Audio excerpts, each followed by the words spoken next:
It was a pitch-black night, and the highway stretched endlessly ahead, illuminated only by the weak glow of my car's headlights.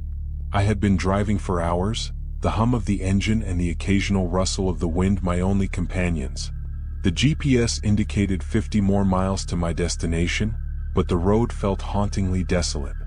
Not a single car passed by, and even the stars seemed to vanish behind thick clouds. As I drove, a peculiar feeling crept up my spine, a sense of being watched. Shaking it off as paranoia, I turned up the radio. Static greeted me. Annoyed, I fiddled with the dial, but the noise abruptly cut out. In its place came a faint, raspy whisper, "Don't stop." My stomach churned. Was it the radio? A trick of my mind? Before I could process it, a dark figure darted across the road. Slamming the brakes, my car screeched to a halt. Heart pounding, I stepped out, clutching a flashlight. The air was thick with an eerie silence. I swept the beam across the road but saw nothing. Suddenly, behind me, the faint crunch of footsteps echoed. Spinning around, the light caught the shadow of a figure standing far down the highway. "Hey, are you okay?" I called, but the figure didn't respond. Instead, it began walking toward me, its movement unnaturally jerky. I jumped back into the car and locked the doors, my hands trembling. The figure drew closer, and as it approached, the dim light revealed its grotesque face, a wide, gaping mouth with no eyes, just hollow pits. I floored the accelerator, leaving the figure behind, but my relief was short-lived. A moment later, I glanced at the rearview mirror. It was sitting in the back seat. Its hollow eyes stared into mine as it whispered, "You didn't stop." The car veered off the road as I screamed, plummeting into darkness.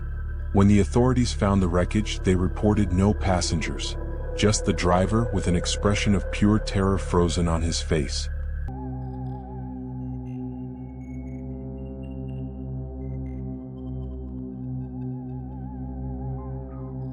The rain lashed against my windshield as I navigated the winding highway. It was past midnight, and I had been on the road for hours, driving through an unfamiliar stretch of countryside. The GPS on my phone flickered before freezing entirely. Great, alone in a storm and now lost. I kept driving, the rhythmic sound of wipers failing to calm my rising anxiety. As I squinted through the rain, I noticed a figure standing on the shoulder ahead, drenched and holding out their thumb for a ride. Against my better judgment, I slowed down. A girl no older than 20 stood there, her long black hair plastered to her face. "Need a ride?" I called out through the partially rolled down window. She nodded silently, sliding into the back seat without a word. Her clothes dripped water onto the seats, but I was too unnerved by her quiet demeanor to say anything. "Where to?" I asked. No reply. I glanced at her through the rearview mirror. She sat rigidly, staring straight ahead, her hands folded neatly in her lap. Something about her didn't sit right. Her eyes, blank, almost too wide, sent chills down my spine. As I continued driving, I couldn't shake the feeling of unease. "What's your name?" I tried again. This time she whispered almost inaudibly, "I just need to go home." Before I could ask where that was, she pointed to a turnoff up ahead, a narrow dirt road barely visible in the rain. Against my instincts, I complied, the tires crunching over gravel as we entered an overgrown path. After a few minutes, a decrepit house emerged from the darkness. It looked abandoned, its windows shattered and the roof sagging. The girl opened the door and stepped out. She paused, turning to me. "Thank you," she said, her voice eerily calm. "They don't usually stop." Confused, I watched her walk toward the house. Then she vanished. Not into the house, she disappeared, dissolving into the rain like mist. Panic surged through me as I slammed the car into reverse, but my tires spun uselessly in the mud. Suddenly, a loud knock rattled the window next to me. I turned to see her face, pale and ghostly, her hollow eyes staring right into mine. She smiled, and in a voice that wasn't hers, she whispered, "Now you're next." When the highway patrol found my car the next morning, it was empty. Just the engine running and muddy footprints leading back to the highway.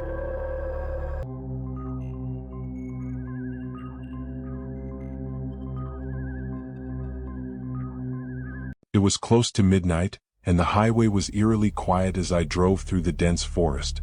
My destination was a small town 2 hours away, but the road ahead seemed endless. The trees lining the highway swayed menacingly in the cold wind, their shadows dancing in the dim light of my headlights. Suddenly, I saw a woman standing on the side of the road. She was waving frantically, her pale face streaked with tears. Slowing down, I rolled down my window cautiously. "Please help me," she said, her voice trembling. "My car broke down and something's out there." She pointed toward the woods, her hands shaking. Against my better judgment, I let her into the car. She was shivering and her clothes were soaked as though she had been standing in the rain, except the night was dry.